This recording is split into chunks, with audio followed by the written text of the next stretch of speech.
안녕하십니까. 치약박사 최용렬입니다.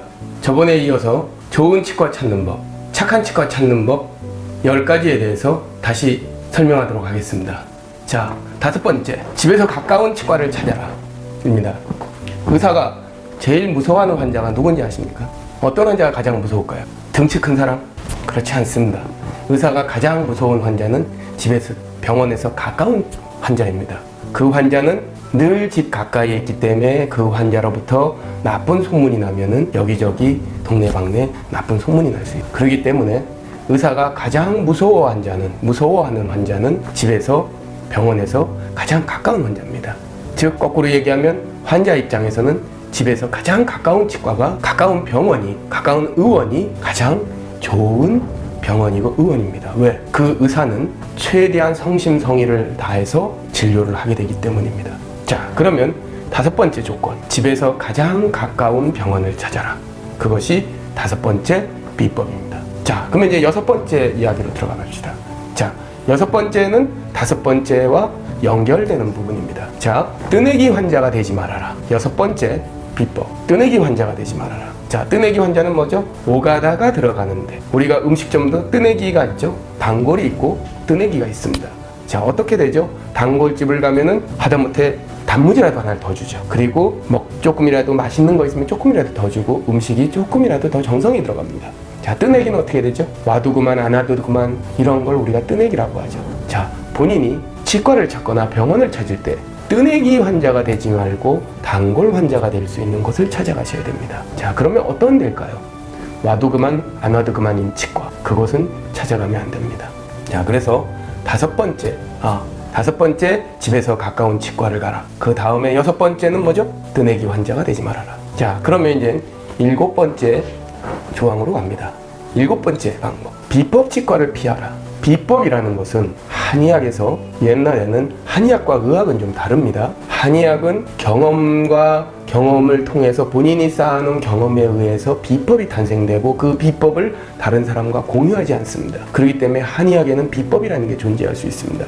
하지만 현대의학, 양의학은 그렇게 구성되어 있지 않습니다. 양의학은 과학적인 방법에 의해서 객관적으로 검증돼야지만이 그거를 좋은 치료라고 얘기합니다. 그래서 처음에 양의학이 형성되는 과정은 그렇습니다. 자기가 무엇인가를 발견을 하면 그거를 학회에 발표를 합니다. 그래서 모든 사람한테 객관적인 검증을 받고 그 검증받은 것이 옳다고 정리됐을 때, 그때 그것을 우리가 치료를 행하게 됩니다. 그렇기 때문에 양의학에서는 비법이라는 것은 거꾸로 비법이 아니라 검증되지 않은 방법이라고 설명해야 됩니다. 공개되지 않은 방법. 양의학에서 비법은 검증되지 않은, 믿을 수 없는 방법이라고 생각하셔야 됩니다. 자, 그렇죠. 그렇게 되면은 그러면 또 이제 한 가지 봅시다. 제가 물어봅니다. 싼 약과 비싼 약이 있다고 칩시다. 어떤 치료약이 있습니다. 자, A란 약은 100원을 해요. B란 약은 3,000원을 합니다. 자, 어떤 약이 좋은 걸까요? 전자제품이라면, 우리가 일반적인 약이 아닌 일반 물건이라면은 당연히 100원짜리보다는 3,000원짜리가 좋은 제품입니다. 하지만 약에 있어서는 그렇지 않습니다. 약은 대중화되고 보편화되고 오래된 약일수록 가격이 싸집니다. 그래서 항생제 중에서 페니실린이 제일 쌉니다. 반면에 개발되지 얼마 안 된 약, 아직 검증되지 않은 약, 그런 약들은 굉장히 가격이 비쌉니다. 왜 그러냐면 아직 대중화되지 않았고 많은 사람이 먹지 않아서 대량 생산이 되지 않았기 때문에 그 약은 굉장히 비싸집니다.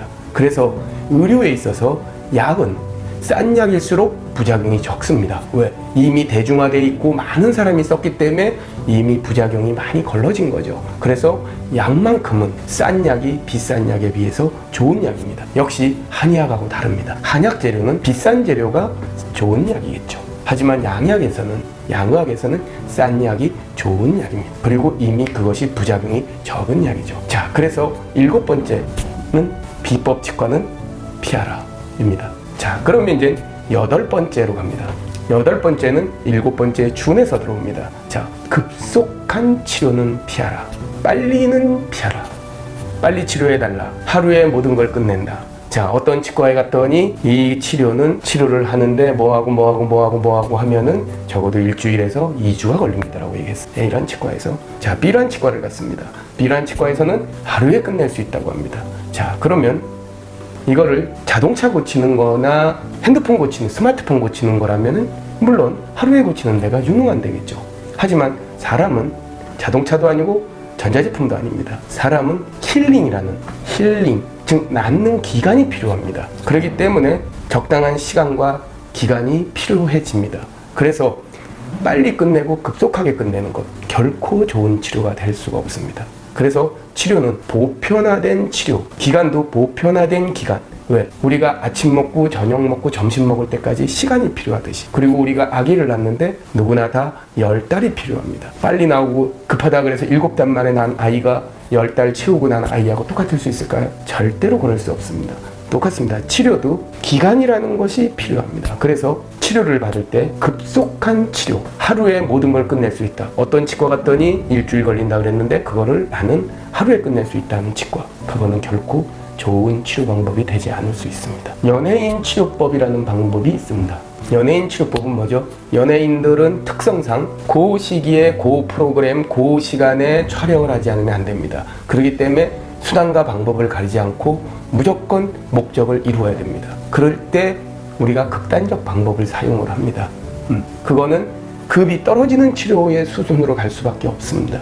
그래서 가급적이면 정상적인 치료, 에멀전시에 의해서 급격하게 어쩔 수 없는 상황에서 해야만 되는 치료는 피하는 것이 좋습니다. 자, 그래서 8번째, 급속 빨리라는 표현이 들어간 치료. 우리는 빨리 해결해 드릴 수 있습니다. 그거는 믿지 마십시오. 빨리 해결해 드리는 거에 대한 대가를 치러야 됩니다. 뭐죠? 부작용으로 따라옵니다. 그래서 여러분들이 빨리 치료를 했을 때 손해보는 것이 무엇인가에 대해서 질문을 반드시 하셔야 됩니다. 정상적으로 치료를 했을 때와 빨리 치료했을 때 손해보는 것, 빨리 했음으로 인해서 손해보는 것은 반드시 있습니다. 그것이 무엇이에 대해서 확실히 질문을 하고 그거에 대해서 확실히 알고 빠른 것에 대한 선택을 하셔야 됩니다. 자, 오늘은 여기까지 하겠습니다. 치약박사 최은현이었습니다. 감사합니다.